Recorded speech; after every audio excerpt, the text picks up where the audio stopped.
Hello दोस्तों, आप सभी का स्वागत है मेरे यूट्यूब चैनल पर। दोस्तों, फाइनली मैं बैक आ चुका हूँ काफ़ी सालों बाद, और ये मेरी वीडियो है आपके लिए खास स्पेशल।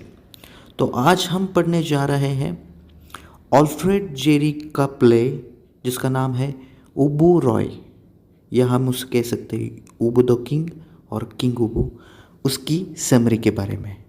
तो आइए दोस्तों, फटाफट शुरू करते हैं इसकी समरी और समझते हैं इस प्ले को आसान भाषा में। ओके, सो बेसिकली प्ले की समरी शुरू करने से पहले कुछ डिटेल्स जान लेंगे उस प्ले के बारे में। ओके, तो सबसे पहले ये जो प्ले है उबू रॉय, ये एक 5 एक्ट प्ले है। ओके, 5 एक्ट, इसका मतलब उसमें 5 एक्ट है उसमें। ओके, तो बेसिकली ये जो प्ले है लिखा है इसे फ्रेंच राइटर ऑल्फ्रेड जेरी ने। ओके, इसकी बेसिक जो लैंग्वेज थी वो फ्रेंच थी, लेकिन बाद में इसे इंग्लिश में ट्रांसलेट किया गया। ओके, और सबसे पहली बात, ये प्ले लिखा गया कम से कम 1896 में, वो तभी लिखा गया और तुरंत ही उसे प्रीमियर कर दिया गया, मतलब परफॉर्म कर दिया गया।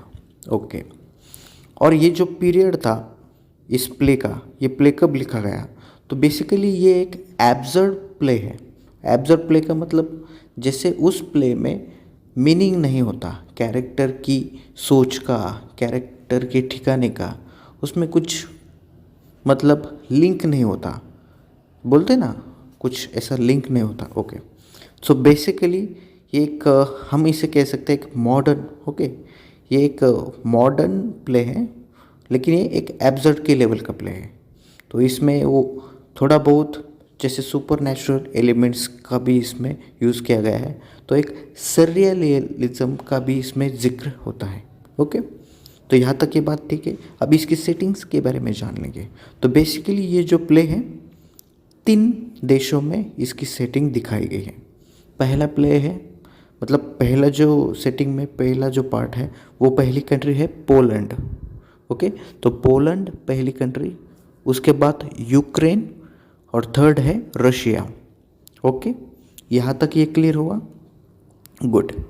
अब इसके कैरेक्टर्स के बारे में हम जान लेंगे। ओके, तो बेसिकली इसमें कुछ चुने हुए कैरेक्टर मैंने लिए हैं, 6-7 कैरेक्टर्स, तो उसे हम देखेंगे उन कैरेक्टर्स को। तो इनमें जो मेन कैरेक्टर जो है, ओके, तो इनमें जो मेन कैरेक्टर है वो है पेरे उबू। ये जो एंटागोनिस्ट हम इसे कह सकते हैं, ये सबसे बड़ा इसका विलन हो सकता है, मतलब पेरे उबू, उसकी वाइफ मेरे उबू, और इसके अलावा और इम्पोर्टेंट जो कैरेक्टर्स है जैसे किंग वेंसेस्लॉस, किंग के अलावा उसकी वाइफ जो है क्वीन रोजमंड, और जो उस अगला कैरेक्टर है जो किंग का जो बेटा है बॉग्रेलियस, तो ये भी एक इम्पोर्टेंट कैरेक्टर है। इसके अलावा कैप्टन बॉर्डियर, और आखिर में एक कैरेक्टर है ज़ार एलेक्सिस। ओके, तो ये कुछ 6-7 कैरेक्टर्स इंपॉर्टेंट है। ओके, तो अब हमने प्ले की बेसिक इन्फॉर्मेशन जान ली, जैसे प्ले की जो सेटिंग जान ली, प्ले की लैंग्वेज, प्ले का राइटर कौन है, जॉनरा क्या है, कौन से पीरियड में लिखा गया है, सेटिंग क्या है। ओके, तो ये जान लिया। अब बात करेंगे इसका बैकग्राउंड जो है, इसके बैकग्राउंड के बारे में। तो बेसिकली ये प्ले क्यों लिखा गया, तो ये प्ले लिखने की वजह थी, जो ऑल्फ्रेड जेरी थे, मतलब जो वो स्कूल में पढ़ते थे, तो शायद उनका अपने सर लोगों के साथ बनता नहीं होगा, टीचर लोगों के साथ, तो शायद उन्होंने ये प्ले उस वक्त लिखा होगा किसी सर या टीचर को मतलब क्रिटिसाइज़ करते हुए। तो एक हम इसे कह सकते हैं एक पैरोडी है, ये छोटी सी पैरोडी जो उन्होंने ऑल्फ्रेड जेरी ने सर के खिलाफ लिखी थी या सर के ऊपर लिखी थी, टीचर के। ओके, लेकिन ये प्ले इतना पॉपुलर हुआ बाद में कि वो एक, ये जो फ्रेंच मिडिल क्लास थी, ये उसके ऊपर एक सटायर बन गया। ओके, यानी जिसे आलोचना कहते हैं, फ्रेंच मिडिल क्लास के ऊपर इसकी आलोचना हुई। अब बात करते हैं इस प्ले के बारे में, और एक इस प्ले की खासियत है कि इस प्ले में काफ़ी सारे रेफरेंसेस दिए गए हैं। ओके, मतलब अल्फ्रेड जेरी को शेक्सपियर के प्ले काफ़ी पसंद लगते थे, तो उन्होंने कुछ उनकी प्लेस का रेफरेंस इस प्ले में डाला है। जैसे फॉर एग्जांपल पहला जो रेफरेंस है वो है जो किंग का जो मर्डर होता है मैकबेथ में, तो उसके जैसी ही स्टोरी में कुछ मतलब उसके जैसी ही स्टोरी इसमें भी दिखाई देती है। इस स्टोरी में भी एक किंग का मर्डर होता है।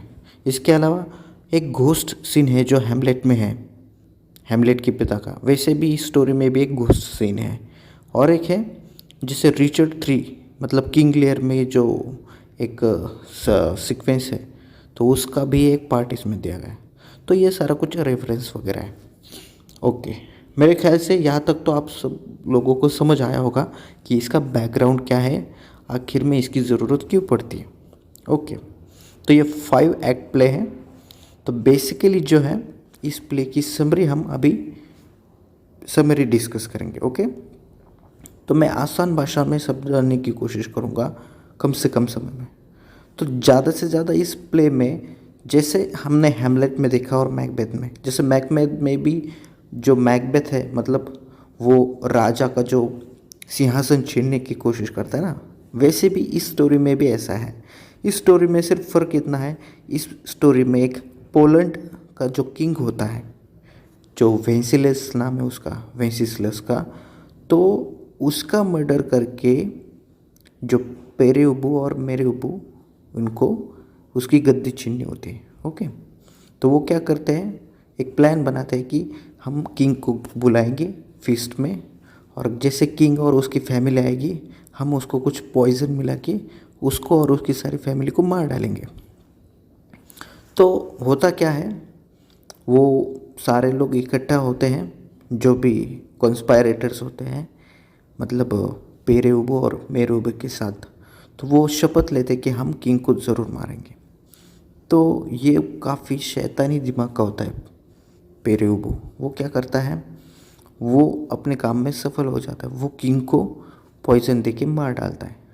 तो उसके अलावा उसका जो छोटा बेटा होता है बॉग्रिलियस और जो क्वीन होती है रोजमंड, वो उस जगह से भाग जाते हैं। मतलब उन पर जब अटैक होता है तो किंग मर जाता है, लेकिन उसका जो बेटा है और उसकी जो पत्नी है वाइफ रोजमंड यानी कि क्वीन रोजमंड और उसका जो बेटा है बॉग्रिलियस, वो वहाँ से भाग जाते हैं और एक गुम्फा में मतलब वो आश्रय ले लेते हैं।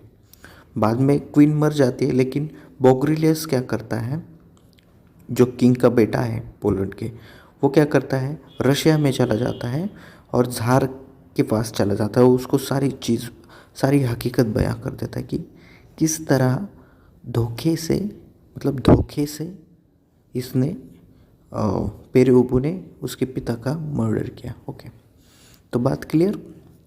अब होता क्या है, इसके अलावा ये आदमी मतलब ये जो पेरेउबू है वो काफ़ी ग्रीडी हो जाता है। मतलब उस पर सत्ता का लालच, पैसे का लालच इतना शुमार हो जाता है कि वो अपने लोगों को भी नहीं छोड़ता, सबको मारता रहता है। जैसे कि उसका जो कैप्टन होता है बॉर्डियर, ओके, पेरेउबू का जो कैप्टन होता है बॉर्डियर, वो क्या करता है, उसके साथीदारों को भी मार देता है और बॉर्डियर को भी मारने की कोशिश करता है। तो बॉर्डियर भी उसको किसी तरह से अपनी जान बचाकर भाग जाता है और वो भी ज़ार के पास चला जाता है। अब इसके 3 दुश्मन होते हैं, किसके, पेरेउबू के। एक तो पहला दुश्मन कौन, बॉग्रिलियस जो किंग का बेटा है। दूसरा दुश्मन कौन, कैप्टन बॉर्डियर जो उसका सेनापति था पेरेउबू का। और तीसरा जो है ज़ार रशिया का जो किंग है। ओके, तो अब क्या होता है, ये जो पेरेउबू है वो सत्ता की लालच में इतना धुंध हो जाता है, ये क्या करता है, उसके गवर्नमेंट के जितने भी सारे ऑफिशियल्स होते हैं किंग के, उन सबको वो मार डालता है, उन सब का स्लॉटर करता है, उन सब लोगों की संपत्ति वो हड़प लेता है, प्रॉपर्टी वगैरह, और सब लोगों को वो मार देता है। जितने लोगों को मारता वो खाली मारता जाता है। और फिर क्या बोलता है कि वो बोलता है कि अब आगे से मैं घर से घर दरवाजे पे जाके टैक्स मतलब ले लूँगा, खुद जाऊँगा दरवाजे पर जितने भी उसकी जनता है और उसे सब में टैक्स वसूल लूँगा। ओके, अब होता क्या है, ये तीनों मिल जाते हैं साथ में। अब ये क्या करते हैं, बॉगरेलियस और कैप्टन बॉडियर ये ज़ार को सारी हकीकत बता देते हैं और पेरे अबू की जो है ना कमज़ोरी वो भी बता देते हैं। तो उसकी कमज़ोरी कौन होती है, उसकी वाइफ होती है। ओके, तो उसकी जो वाइफ होती है वो क्या करते हैं, उसे मनाने की कोशिश करते हैं और वो कामयाब भी हो जाते हैं उसमें। ओके, तो पेरे उबू की जो वाइफ है मेयर उबू, वो उसको उस प्लान में शामिल कर देते हैं। तो मेरी उबू क्या करती है, वो जो उसने राजा का जो मतलब संपत्ति जो है ना वो उन्होंने कब्जा पा लिया होता है, वो चोरी करके वो भागने की कोशिश करती है और वो भाग जाती है। फिर क्या होता है, जो किंग का बेटा है मतलब बॉगरेलियस, वो एक खत लिखता है, एक फरमान निकालता है पेरे के खिलाफ, पेरे उबू के खिलाफ कि भाई मैं तेरे ऊपर आक्रमण करने वाला हूँ और मैं तुझे हरा दूंगा, क्योंकि मैं ही राजा का बेटा हूँ तो मैं ही राजा बनूंगा। तो फिर इससे वो काफ़ी डर जाता है पेरे उबू जब वो उसे ये खत मिलता है, क्योंकि उसके पास उसकी वाइफ भी नहीं होती, सब लोग उसके खिलाफ होते क्योंकि ये सेल्फिश होता है, बहुत ग्रीडी होता है। तो वो रोने लगता है, लेकिन ठीक है, तो वो जैसे बोलते हैं ना अपने वाइफ, उसे फुसलाना बहलाना का काम उसकी वाइफ करती है। तो उसने वाइफ ने कहा होता है कि तुम जंग छेड़ दो, मतलब जब भी कोई मुझसे बताए तो जंग छेड़ देना। तो ये भाई कूद पड़ता है जंग में और ये चला जाता है जंग करने के लिए। तो होता क्या है, पहले ही हमले में मतलब जो बॉगरेलियस है ज़ार, रशिया का जो ज़ार है, उसका जो आक्रमण होता है इसके ऊपर, वो जो पेरे उबू है उसके सारे जितने भी उसके सोल्जर्स हैं उनको मार देते हैं। तो वो क्या करता है, पेरे उबू अपनी जान बचाकर पेरे उबू वहाँ से भाग जाता है और एक गुफा में चला जाता है, वहाँ पे सो जाता है। अब वहाँ पे होता क्या है, उस गुफा में वो जाता है तो उनको वो जो पेरे उबू होता है उसके साथ उसके 2 साथीदार होते हैं सोल्जर्स, तो ये तीनों जाते तो वहाँ पे एक बियर आ जाता है यानी कि भालू। तो वो भालू उन पर हमला करने की कोशिश करता है, तो पेरे उबू अपनी जान बचाकर भागने की कोशिश करता है और एक चट्टान पे चढ़ जाता है। तो जो ये उसके जो 2 सोल्जर्स होते हैं वो क्या करते हैं, वो भालू को मार देते हैं। अब जैसे ही वो सो जाता है पेरे उबू, वहाँ पर थोड़ी देर के बाद उसकी वाइफ आती है। अब वो उसकी वाइफ क्या करती है मालूम है, उसको डर होता है क्योंकि उसने चोरी की होती है जो खजाना है ना, खजाना ज़ेवरात की।